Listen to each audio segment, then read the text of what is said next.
Hello and welcome to all students on demand पे मैं video लेके आया हूँ। आप सबकी एक डिमांड थी कि सर यूपी करंट अफेयर्स का यानी उत्तर प्रदेश करंट अफेयर्स का बना दीजिए। सो बहुत ही रियल में बहुत बनाना चाहिए ये वीडियो, बट मैं लेके आऊँ आपके सामने, बहुत ही आपके सामने पेश करता हूँ। हर्बल रोड्स प्रोजेक्ट पहला आपका सामने टॉपिक होने वाला है। सो हमेशा आगामी होने वाले परीक्षाओं में यह देख लीजिए या पीछे प्रीवियस के जितने भी आप पेपर्स उठा लीजिए, इसमें यूपी संबंधित करंट अफेयर हमेशा आता है। एग्जाम्स पॉइंट ऑफ व्यू से बहुत ही इंपॉर्टेंट है हर एग्जाम्स के लिए।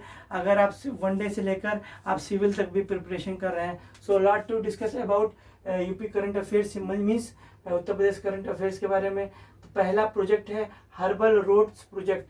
तो ध्यान से देखिएगा, यह एक महत्वाकांक्षी वृक्षारोपण कार्यक्रम है। ठीक है, ये क्या होगा? हर्बल का मतलब जानते होंगे, हर्बल का मतलब पेड़ पौधे। ठीक, हर्बल का संबंध इससे है और यानी नेचुरल से है।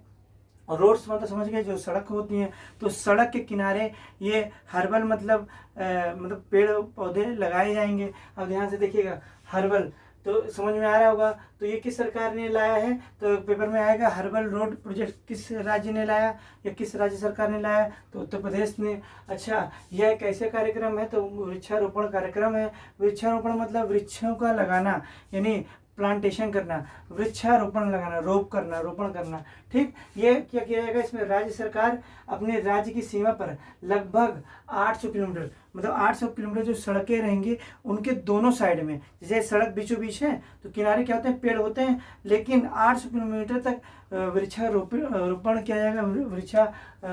रोपण मतलब प्लांटेशन किया जाएगा। ठीक, इतना मुझको तो समझ में आया होगा। और अगर बात की जाएगी इसके दोनों ओर लगाया जाएगा तो समझ में आ रहा होगा। तो इसके दोनों ओर जो पौधे लगाया जाएगा, ध्यान से देखिएगा, इसके अंदर जो दोनों ओर पौधे लगाया जाएगा, क्या लगाएगा भैया? जो दोनों ओर क्या लगाया जाएगा? तो दोनों ओर जो क्या लगाया जाएगा? पौधे जो लगाया जाएगा दोनों ओर, ध्यान से देखिएगा, जो दोनों ओर पौधे लगाया जाएगा, इसको बहुत ध्यान से समझिएगा। वो क्या होगा? मतलब कि औषधीय पौधा लगाया जाएगा। क्या लगाएगा भैया? औषधीय। औषधीय मतलब जो उपयोगी हो और जो मेडिसिनल, जिसका बेनिफिट हो, मतलब औषधीय मतलब जिसका दवा में इस्तेमाल किया जाता है, किया जाता हो, तो औषधीय पौधे लगाया जाएगा या औषधीय वृक्ष लगाया जाएगा। जैसे कि इसमें क्या लगाएगा? जैसे कि इसमें नीम लगाया जाएगा, नीम का पेड़ लगाया जाएगा। जैसे कि इसमें क्या लगाएगा? पीपल लगाया जाएगा। जैसे इसमें क्या लगाएगा? सहजन लगाया जाएगा, जो बताया जा रहा है। बिल्कुल ध्यान समझिएगा। तो नीम, पीपल, सहजन, इन सब के वृक्ष लगाए जाएंगे। खासतौर से आपने गिलोय का नाम सुना होगा, गिलोय भी लगाया जाएगा। ठीक, गिलोय कितना इंपॉर्टेंट है ये तो आप देख ही रहे होंगे, आप जाने भी होंगे। इस कोरोना महामारी में बाबा रामदेव ने भी इसको बहुत अच्छा माना गया है कि एक अच्छा इम्यूनिटी बूस्टर है। अगर और बात की जाएगी कि और इसमें क्या है पॉइंट ऑफ व्यू है, तो इस प्रोजेक्ट को एक और प्रोजेक्ट से जोड़ा गया है। क्वेश्चन पूछा जाएगा हर्बल प्रोजेक्ट को किस प्रोजेक्ट के द्वारा जोड़ा गया है? तो एक पायलट प्रोजेक्ट के द्वारा जोड़ा गया है। इसे किस प्रोजेक्ट से जोड़ा गया है भैया? इसे पायलट प्रोजेक्ट से जोड़ा गया है। किस प्रोजेक्ट से जोड़ा गया है? इसे पायलट प्रोजेक्ट से जोड़ा गया है। और ये ध्यान से देखिएगा, पायलट प्रोजेक्ट क्या है? इसमें क्या किया जाएगा? जो दिल्ली यमुनोत्री स्टेट हाईवे है, ध्यान से देखिएगा, जो क्या है? दिल्ली और यमुनोत्री जो स्टेट हाईवे है, दिल्ली यमुनोत्री स्टेट हाईवे का संख्या नंबर, स्टेट हाईवे का संख्या नंबर क्या? 97 कितना? 57, सॉरी 57 यानी 57। तो इसको हर्बल रोड्स प्रोजेक्ट को पायलट प्रोजेक्ट से जोड़ा गया है। ये क्या करेगा? जो दिल्ली यमुनोत्री स्टेट हाईवे संख्या 57 तक ये जाएगा, लगभग 800 किलोमीटर ये वृक्षारोपण किया जाएगा, सड़क के किनारे दोनों ओर किया जाएगा। इतना मुझको तो समझ में आ रहा होगा। आपको बताना है below the comment section box कि हर्बल रोड प्रोजेक्ट किस डेट में आया। ठीक है, 2020 में आया तो पता होगा, लेकिन किस डेट को आया है ये आपको below the comment section box बताना है कि किस डेट में लाया गया ये। ठीक है, 11 फरवरी को लगाया गया कि 14 फरवरी को या 18 या 20 मार्च को, कब लाया गया।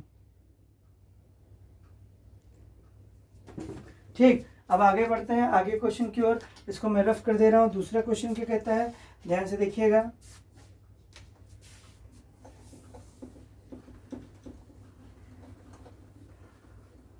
उम्मीद करता हूँ समझ में आ रहा होगा आपको। अब बात कीजिए नेक्स्ट क्वेश्चन की। तो नेक्स्ट क्वेश्चन क्या है? नेक्स्ट क्वेश्चन समझिएगा, ट्रांसजेंडर विश्वविद्यालय। क्या क्वेश्चन पूछाएगा? ट्रांसजेंडर विश्वविद्यालय। तो क्वेश्चन पूछाएगा भारत का पहला ट्रांसजेंडर विश्वविद्यालय कहाँ खोला गया? तो ट्रांसजेंडर विश्वविद्यालय भारत में कहाँ खोला गया? तो ध्यान से देखिएगा, ट्रांसजेंडर विश्वविद्यालय भारत के किस राज्य में खोला गया? तो भारत में कहाँ खोला गया? तो सीधी सी बात है, यूपी में खोला गया। यूपी में कहाँ खोला गया अगर बात की जाएगी तो यूपी में कुशीनगर में खोला गया। कहाँ खोला गया भैया? तो यूपी के किस जिले में खोला गया? तो कुशीनगर जिले में खोला गया।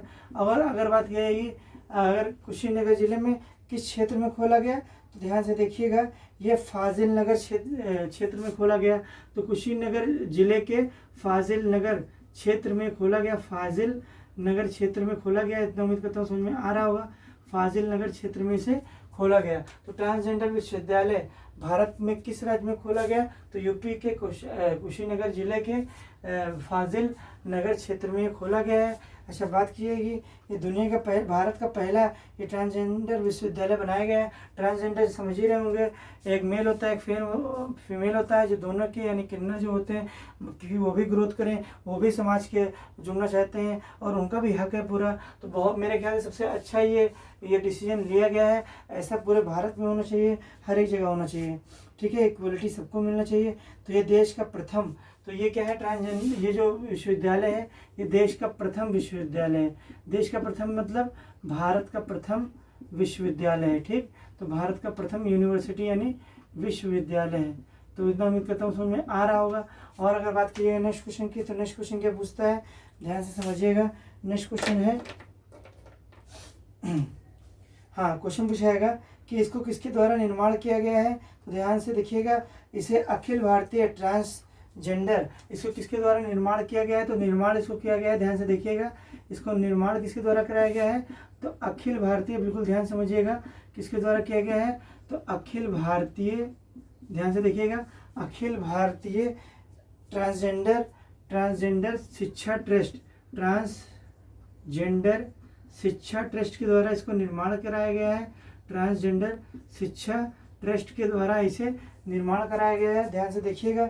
और अगर बात की जाएगी कि इसमें ध्यान से देखिएगा, इसमें सुप्रीम कोर्ट यानी सर्वोच्च न्यायालय, सुप्रीम कोर्ट यानी सर्वोच्च न्यायालय इस पे मंजूरी पहले से दे दी है। सुप्रीम कोर्ट ने पहले से, देखिएगा, यूजीसी मतलब यूनिवर्सिटी ग्रांट कमीशन, विश्वविद्यालय अनुदान आयोग, इसे क्या बोलते हैं, पूरा नाम क्या है? विश्वविद्यालय अनुदान आयोग, क्या नाम है इसका? विश्वविद्यालय अनुदान सी फॉर कमीशन, और कमीशन को हिंदी में क्या बोलते हैं? तो इन्होंने जब एडमिशन फॉर्म भरा जाएगा, जब इसमें एडमिशन फॉर्म अब भरा जाएगा, जब भी, ठीक है, जब एडमिशन फॉर्म भरा जाएगा तो उनका अलग से, जैसे मेल होता है फीमेल होता है, तो उनका अलग से एक आएगा ट्रांसजेंडर के लिए भी कि वो फॉर्म, वो अपना उस पर टिक लगा सकते हैं और फॉर्म भर सकते हैं। तो उम्मीद करता हूँ समझ में आया होगा आपको।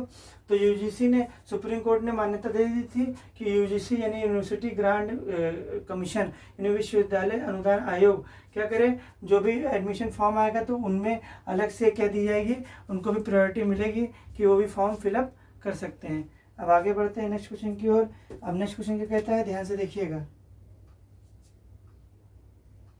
हाँ, तो ध्यान से देखिएगा, मैं इसको रफ कर दे रहा हूँ।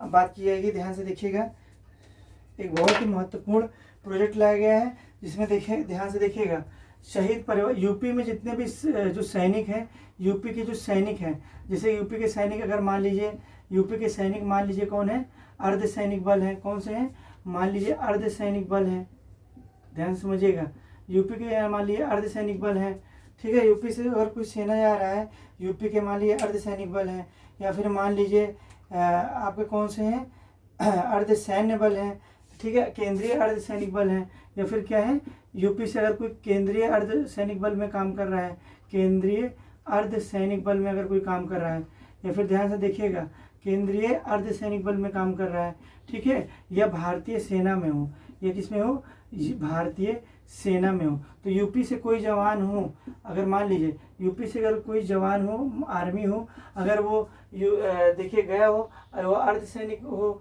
अर्धसैनिक बल का हो या केंद्रीय अर्धसैनिक बल में काम कर रहा हो या भारतीय सेना में हो, और अगर वो क्या हो गए, अगर वो मान लीजिए क्या हो गए, शहीद हो गए, खुदा न खास्ता कहीं मान लीजिए शहीद हो गए, भगवान करे कभी हम सब ना हो। हम देखिए लड़ाई हमेशा मार के जीती जाती है, तो हमारे भारतीय सेना को कोई मार नहीं सकता, ठीक है, धोखे से लोग मारते हैं, ठीक है, ऐसे आज तक मारते आए हैं। और भारतीय सेना के जो जवान है कभी पहला हमला कभी नहीं किया है और भारत ने कभी हमला नहीं किया है। तो मान लीजिए अगर वो शहीद हो जाते हैं तो जानते हैं कितने शहीद होते हैं, तो उनको ध्यान से देखिएगा 25 लाख की जगह, क्या भैया 25 लाख की जगह पर, ध्यान से समझिएगा, उनको 25 लाख की जगह पर 50 लाख का इनाम मिलेगा। कितना मिलेगा? 50 लाख का उनके परिवार को देखिएगा 50 लाख का, सॉरी क्या बोल रहे हैं, 50 लाख का अनुग्रहित, ध्यान से देखिएगा, अनुग्रहित क्या दिएगा, अनुग्रहित, ध्यान से देखिएगा, आर्थिक सहायता राशि दी जाएगी। अनुग्रहित आर्थिक सहायता राशि दी जाएगी।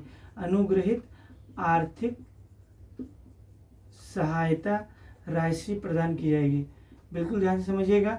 अगर यूपी से कोई सैनिक अगर भर्ती है अर्धसैनिक बल में या केंद्रीय अर्धसैनिक बल में या भारतीय सेना में, अगर वो शहादत पाता है तो 25 लाख की जगह आप कितना दिएगा, 50 लाख दिएगा। और क्योंकि जिससे वो अनुग्रहित मतलब घर का खर्चा उनके परिवार वाले देखते हैं कैसे चलाएं, तो अभी तक 25 लाख मिलता था। अब यूपी से अगर कोई जवान है, अगर वो शहीद होता है, शहादत प्राप्ति करता है, तो उसे 50 लाख मिलेगा उनके परिवारों को, ठीक। तो ये बहुत ही अच्छा कदम उठाया गया है, जो कि उनका मनोबल, हमारे भारतीय जवानों का भी मनोबल होगा कि हमारे, जैसे अगर उनके मन में भी आएगा, अगर उनके मन में आ गया कि हम अगर हमें कुछ हो जाएगा तो हमारे परिवार को क्या होगा। देखिए वो सब कुछ नहीं सोचते हैं, हमारे भारत को सोचते हैं, हमारी रक्षा के लिए तत्पर रहते हैं बॉर्डर पे।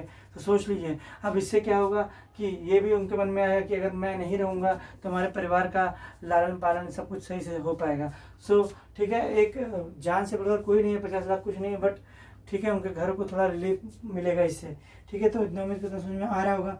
अच्छा, ये निर्णय कब से माना जाएगा, ये बात की जाएगी। तो यह निर्णय बात की जाएगी कि यह निर्णय कब से लागू होगा, तो ये कब से माना जाएगा। तो अगर 1 अप्रैल 2020, 1 अप्रैल 2020 क्या भैया 1 अप्रैल 2020 से क्या होगा, ये मान्य होगा। 1 अप्रैल 2020 से क्या होगा, मान्य होगा। तो इतना उम्मीद करता हूँ समझ में आया होगा। इसको मैं रफ कर दे रहा हूँ, एक बार देखूँ पूरा आ रहा है कि नहीं।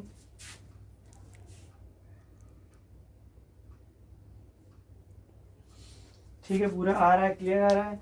तो उम्मीद करता हूँ समझ में आ रहा होगा आपको।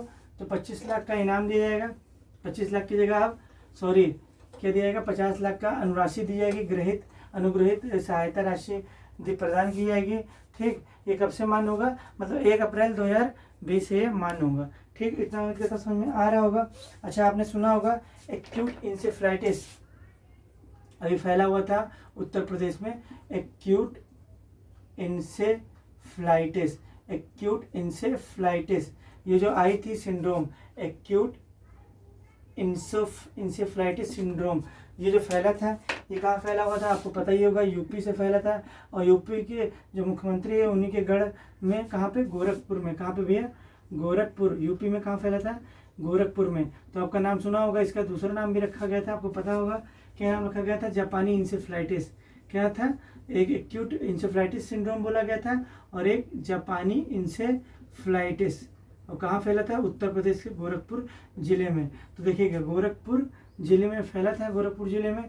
अब अच्छा, इसको ख़त्म करने के लिए एक्यूट इंसेफ्लाइटिस सिंड्रोम या जापानी इंसेफ्लाइटिस को समाप्त करने के लिए कौन सा अभियान चलाया गया, तो इसके लिए मिशन चलाया गया, यानी अभियान चलाया गया। उसका नाम क्या है, उसका नाम था दस्तक अभियान। क्या नाम अभियान चलाया गया, दस्तक अभियान चलाया गया।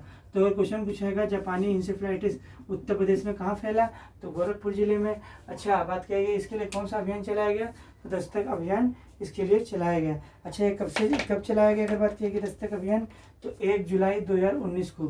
कब चलाया गया भैया, तो 1 जुलाई 2019 को चलाया गया। जो चीज़ मैं बता रहा हूँ बहुत ही मोस्ट इंपॉर्टेंट है आपके एग्जाम्स पॉइंट ऑफ व्यू से, आप बिल्कुल पढ़ते जाइएगा। और अगर बात की जाएगी नेक्स्ट क्वेश्चन की, तो नेक्स्ट क्वेश्चन देखिएगा ध्यान से, यहाँ पे मैंने ये कवर कर दिया। अब नेक्स्ट क्वेश्चन की बात की जाएगी, उत्तर प्रदेश वन महोत्सव जो कि बहुत ही मोस्ट इम्पोर्टेंट है, ध्यान से समझिएगा। उत्तर प्रदेश वन महोत्सव तो आपका जीके प्लस करंट अफेयर इससे कवर हो जाएगा। क्या है? यूपी वन महोत्सव यानी उत्तर प्रदेश वन महोत्सव। तो एक तो पता होगा उत्तर प्रदेश वन महोत्सव कब मनाया जाता है, तो ये 1 जुलाई से, ध्यान से देखिएगा, 1 जुलाई से ये 7 जुलाई तक मनाया जाता है। 1 जुलाई से ये 7 जुलाई तक ये मनाया जाता है। तो 1 जुलाई से 7 जुलाई तक यानी वन महोत्सव मनाया जाता है, मतलब 7 दिन का ये कार्यक्रम चलता है। अगर बात की जाएगी 2019 में, जब उत्तर प्रदेश वन महोत्सव आया तो 2019 में, ध्यान से देखिएगा, 2019 में इसका रिकॉर्ड बना था। 22 करोड़ वृक्षारोपण किया गया था। कितना भैया? सॉरी, देखिएगा ध्यान से, कितना करोड़ भैया? 22 करोड़ वृक्षारोपण किया गया था, मतलब वृक्ष लगाए गए थे 22 करोड़। जो रिकॉर्ड था इसको दर्ज कराया हमने, गिनीज वर्ल्ड बुक रिकॉर्ड था, गिनीज वर्ल्ड बुक रिकॉर्ड था, गिनीज वर्ल्ड बुक ये रिकॉर्ड में शामिल हुआ, वर्ल्ड बुक रिकॉर्ड में ये शामिल हुआ। बिल्कुल समझ में आ रहा होगा आपको। 2022 में देखो 2019 में 22 करोड़ वृक्षारोपण किया गया, जो गिनीज वर्ल्ड बुक रिकॉर्ड में ये शामिल है। ये मतलब हमने इतिहास रचा। और अगर बात की गई 2020 जो चल रहा है, कितना चल रहा है? 2020 चल रहा है। 2020 तक बताया रहा है, पूरे 2020 तक 25 करोड़, कितने भैया? 25 करोड़ वृक्षारोपण। कितने? 25 करोड़ वृक्षारोपण लगाने की बात कही जा रही है। और इसमें सर्वाधिक, इसमें खास ये क्यों है? क्योंकि इसमें सर्वाधिक प्रजाति ली जाएगी, मतलब विभिन्न विभिन्न प्रकार की स्पीसीज के पौधे लिए जाएंगे, सर्वाधिक स्पीसीज लिए जाएंगे, जो कि लगभग 200 से अधिक प्रजाति ली जाएंगी, यानी 200 से अधिक पेड़ पौधे लगाए जाएंगे, वृक्षारोपण किए जाएंगे। 200 से अधिक प्रजाति के क्या लगाएंगे? प्रजाति के वृक्ष या पौधे लगाए जाएंगे। बिल्कुल समझिएगा, यानी उसका वृक्षारोपण होगा। और अभी तक जो बात की जाए वर्ल्ड में, अभी तक पूरे वर्ल्ड में अगर बात की जाए कि गिनीज में कितने हैं, तो अभी तक जो वर्ल्ड में यानी पूरे विश्व में, वर्ल्ड में गिनीज में कितना रिकॉर्ड है अभी, तो गिनीज में अभी तक 150 है। कितना है? 150 प्रजाति के पौधे लगाए हैं। तो हम बता सकते हैं कि किस विश्व में लगाया गया है कि 150 से भी अधिक प्रजाति, 150 से अधिक प्रजाति के मतलब कि पौधे लगाए गए हैं, जो Guinness world book of record है। लेकिन अब ये 2020 में ये संकल्पना यानी लिया गया है, पूरे प्रण लिया गया है कि हम 25 करोड़ लगाएंगे, यानी पिछले वर्ष से अधिक 22 करोड़ से 3 करोड़ अधिक लगाया जाएगा वृक्ष पेड़ पौधे। और इसमें सर्वाधिक प्रजाति को भी लिया गया है, यानी 200 से अधिक प्रजाति के पौधे लगाएंगे। अभी तक वर्ल्ड रिकॉर्ड जो बना है गिनीज बुक में वो 185 है। तो ठीक है, इतना तो समझ में आ रहा होगा आपको। ठीक, अगर और बात की जाए कि और क्या इसमें करंट अफेयर का क्वेश्चन बनता है, तो बिल्कुल आप पढ़ते जाइएगा प्यार से, बिल्कुल आपको समझ में भी आएगा। अगर बात की है नेक्स्ट क्वेश्चन की, तो आपने एक सुना होगा, कोरोना वायरस में जानते हैं कि फेफड़ा प्रभावित होता है, सांस लेने में दिक्कत होती है। और सांस लेने में दिक्कत व्यक्ति को क्या अगर बहुत ज़्यादा क्रिटिकल है तो उसको वेंटिलेटर दिया जाता है, वेंटिलेटर से उसको ऑक्सीजन मिलता है। तो आपने नाम सुना होगा रक्षक वेंटिलेटर, बहुत ही चर्चा का विषय बना हुआ था उत्तर प्रदेश की में, बहुत ही चर्चा का विषय बना हुआ था रक्षक वेंटिलेटर। क्या पूरे भारत में ही चर्चा बना हुआ था। तो इसे कहाँ बनाया गया है? तो यूपी के कानपुर में बनाया गया है। यूपी के कहाँ बनाया गया भैया? यूपी के कानपुर में बनाया गया है रक्षा वेंटिलेटर। और इसको 2 इंजीनियरों ने मिलकर बनाया है, 2 इंजीनियर ने मिलकर बनाया है इसे। और एक का नाम है, ध्यान से देखिएगा, एक का नाम क्या है? शिवशंकर उपाध्याय। ध्यान से देखिएगा, एक का नाम है शिवशंकर उपाध्याय, शिवशंकर, ध्यान से देखिएगा, एक का नाम है शिवशंकर उपाध्याय। और दूसरे का नाम अगर बात की जाएगी, दूसरे का नाम क्या है? शुभंकर बंका। क्या नाम है? शुभंकर बंका। तो इनके द्वारा ये 2 इंजीनियर हैं, इनके द्वारा किसका निर्माण किया गया है? वेंटिलेटर बनाया गया है। तो रक्षक वेंटिलेटर बनाया गया है। ये कहाँ के इंजीनियर हैं? तो ये कानपुर के इंजीनियर हैं। ये मरीज को किससे बचाएगा? सीधी सी बात है, तो यह मरीज को संक्रमण से बचाएगा। किससे बचाएगा? संक्रमण से मरीज को बचाएगा। तो संक्रमण से मरीज को क्या होगा? मरीज को बचाएगा। ठीक है, इन्फेक्शन होने से बचाएगा। ध्यान से देखिएगा। साथ साथ इसमें क्या है, ये इसके हर एक पार्ट को, ये जो वेंटिलेटर है, जो मशीन बनाई गई है रक्षक वेंटिलेटर, इसके हर पार्ट को बदला जा सकता है, मतलब इजीली, मतलब कि इसे ऑपरेट किया जा सकता है, हर पार्ट को बदला जा सकता है। बिल्कुल ध्यान से समझिएगा, हर पार्ट को बदला जा सकता है। बिल्कुल पूरा ध्यान से समझिएगा, हर पार्ट के इसको बदला जा सकता है। और साथ साथ ध्यान से देखिएगा, ये बहुत ही खास है इसलिए कि ये 10 मरीजों को, ध्यान से देखिएगा, 10 मरीजों को एक साथ ये डील कर सकता है। 10 मरीजों को ध्यान से देखिएगा, 10 मरीजों को ये सपोर्ट कर सकता है, मतलब उनको देखभाल कर सकता है, मतलब कि वर्क में ला सकता है। क्योंकि जानते हैं भारत में क्या, पूरे विश्व में वेंटिलेटर की कमी है सबसे ज़्यादा, खासतौर से भारत में, क्योंकि जनसंख्या बहुत ज़्यादा है। तो इसी के लिए अच्छे वेंटिलेटर इसीलिए बहुत ज़्यादा सपोर्टिव था। तो 10 पेशेंट को एक साथ ये देख सकता है, डील कर सकता है। साथ साथ ये इजीली पोर्टेबल है, क्योंकि हर पार्ट को बदला जा सकता है। इसे संक्रमण से मरीजों को बचाया जा सकता है। ये यूपी के कानपुर के 2 इंजीनियर ने बनाया इसे, इनका नाम है शिवशंकर उपाध्याय और शुभंकर बंका। ठीक, इतना मुझे पता समझ में आया होगा। और अगर बात की जाएगी, और क्या बात की जाएगी, श्रम कानून, जो कि बहुत ही चर्चा का विषय बना हुआ था। क्या था? श्रम कानून। ठीक है, कौन सा कानून भैया? श्रम कानून। पूरा ध्यान से समझिएगा, श्रम कानून। तो अगर बात की जाएगी श्रम कानून से याद आया कि श्रम दिवस यानी लेबर डे कब मनाया जाता है, ये आपको below the comment section box बताना है। पहला बात देखिएगा, श्रम कानून कब लाया गया? तो यूपी में लाया गया। कब लाया गया? 7 मई। ध्यान से समझिएगा, श्रम कानून 7 मई 2020 को लाया गया। कब लाया गया? 7 मई 2020 को लाया गया। और ध्यान कीजिएगा, किसके लिए लाया गया? ये कोविड-19 के संदर्भ में लाया गया, संदर्भ हेतु, कोविड-19 के संदर्भ हेतु लाया गया। बिकॉज जानते हैं सारी इंडस्ट्री क्या थी? बंद थी। कोविड-19 के कारण सब इकोनॉमिक एक्टिविटी रुकी हुई थी। इसीलिए किया गया है, विदेशियों को लुभाने के लिए, यानी विदेशी कंपनियों को लुभाने के लिए लाया गया है। विदेशी कंपनियों को क्या करने के लिए? लुभाने के लिए, जिससे वो आएंगे तो यूपी का ही विकास होगा और मतलब कि रोजगार भी मिलेगा भाई, रोजगार भी मिलेगा विदेशी कंपनियों को लुभाने के लिए। ध्यान से समझिएगा, विदेशी कंपनियों को लुभाने के लिए लाया गया है। साथ साथ ध्यान से समझिएगा। और अगर बात की जाएगी इसकी, 7 मई 2020 को आया। और अगर बात की जाएगी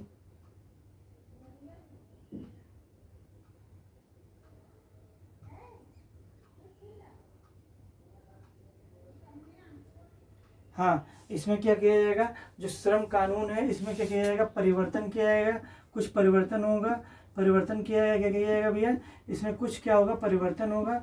कुछ परिवर्तन का मतलब ध्यान समझिएगा, जैसे कि इसमें कुछ परिवर्तन होगा कि उनका जो लेबर रेट है, मतलब लेबर जो उनका समय है, लेबर टाइम है, वो क्या किया जाएगा?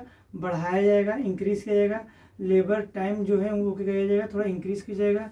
अब पैसे की बात अभी बात की जाएगी। अगर समय बढ़ाया जाएगा, ऐसे मतलब 8 घंटे काम करते थे तो 10 घंटे बढ़ाएंगे, 2 घंटा और बढ़ाया जाएगा। ऐसे मान लीजिए, मैं एग्जांपल दे रहा हूँ, तो उसके 2 घंटे के चार्ज भी देने चाहिए ना। तो अब इस पर बात चर्चा चल रही है, इस पर बहुत विरोध भी हुआ था, बट अभी इस पर बात चल रही है। लेकिन इसके मुख्य जो नियम है, रूल है इसमें, तो देखिए उनको चेंज नहीं कर सकते हैं। जैसे जो वर्तमान में जो काम कर रहा है, नौकरी करने वालों को इसमें हटाया नहीं जाएगा। ये चेंज नहीं होगा, श्रम कानून में चेंज नहीं होगा। नौकरी करने वालों को हटाया नहीं जा सकता, को क्या किया नहीं जाएगा भैया? हटाया नहीं जाएगा। साथ साथ ध्यान से सुनिएगा, नौकरी करने वालों को नहीं हटाया जाएगा। और नौकरी के दौरान जो हादसा हो जाएगा, अगर नौकरी करने के दौरान अगर हादसा हो गया, तो जो मुआवजा मिलता था, जो जितनी भी राशि दी जाती थी तो उतनी मिलेगी, उसमें कुछ चेंजेस नहीं, छेड़खानी नहीं की जाएगी। साथ साथ समय पर वेतन भी मिलेगा, इस तरह पहले मिलता था। समय पर उनको, ऐसे मान लीजिए अब काम नहीं चल पा रहा है, ठप पड़ा है, तो वेतन नहीं मिलेगा, काम करने में वेतन नहीं मिलेगा, ऐसा नहीं है। समय पर उनको वेतन भी दिया जाएगा, जैसे कि पहले कानून में था, श्रम कानून में, तो समय पर वेतन भी मिलेगा। तो ये ज़रूरी भी है, तभी काम भी, गरीब हैं बेचारे, कैसे रैन बसेरा करेंगे। और बात की जाएगी कि श्रम कानून को कौन हटा सकता है। अगर ये क्वेश्चन पूछा है, जीके का क्वेश्चन है कि श्रम कानून को कौन हटा सकता है, किसके पास पावर है, तो ये संविधान देता है, राज्यपाल को ये ताकत देता है। राज्यपाल किस अनुच्छेद के द्वारा? तो राज्यपाल अनुच्छेद, ध्यान से देखिएगा, अनुच्छेद 213 के द्वारा क्या जारी करेगा? अध्यादेश, एक ऑर्डिनेंस जारी करेगा, यानी अध्यादेश क्या करेगा? जारी करेगा, जिसके तहत क्या किया जाएगा? कानून में, श्रम कानून में परिवर्तन किया जा सकता है। श्रम कानून में क्या किया जा सकता है? परिवर्तन किया जा सकता है। तो क्वेश्चन ये भी पूछा जा सकता है, जो उत्तर प्रदेश सरकार ने हाल ही में जो श्रम कानून में जो चेंजेस किया है, तो उसका पावर किसके पास है? राज्यपाल के पास है।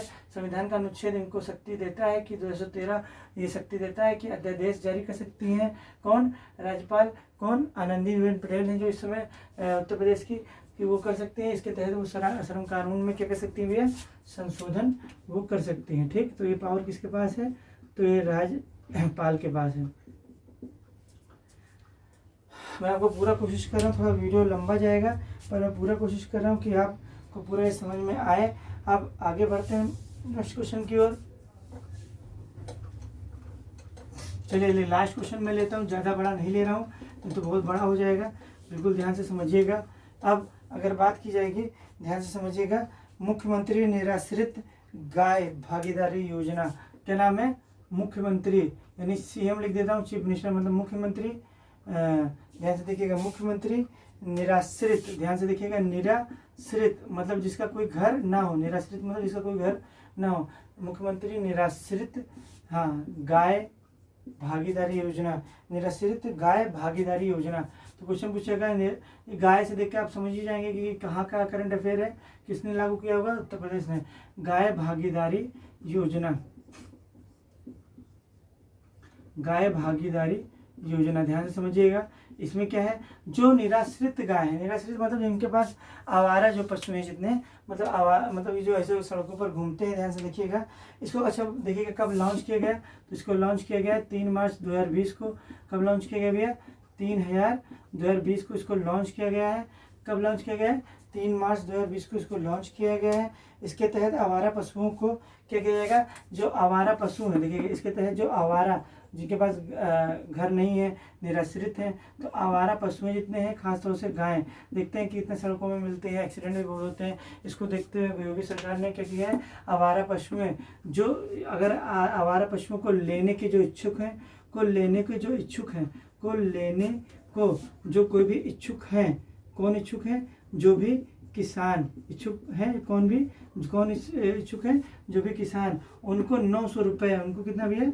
900 रुपये प्रति माह 900 रुपये प्रति माह उनको क्या दिया जाएगा? राशि दी जाएगी। किसको प्रदान की जाएगी? इसको दी जाएगी किसान को, कि ये क्या कर सके, उस आवारा पशु जिसको भी ले गए हैं उसका वो खान पान उसका लालन पालन कर सकें। ठीक है, 900 रुपये उसको दिए जाएंगे। इससे क्या होगा? पैसा मिलेगा तो किसान इच्छुक भी होगा कि हम इसको पाल सकें, ऐसे ना घूमें, जिससे काफ़ी जानवरों को भी नुकसान होता है, और सबसे ज़्यादा किसको नुकसान हो रहा है? तो व्यक्तियों को, हम सबको हो रहा है। ठीक है, उम्मीद करता हूँ समझ में आया होगा। जैसे कब लॉन्च किया गया, तो इसको कब लॉन्च किया गया? तो 3 मार्च 2020 को इसको मतलब कि लाया गया। इस प्रोजेक्ट मतलब कि इस मिशन को चलाया जा रहा है, मुख्यमंत्री निराश्रित गाय भागीदारी योजना। इसका मुख्य कारण क्या है? 2019 में मतलब कि अवैध रूप से जो किया रहा था, उनको वध किया था।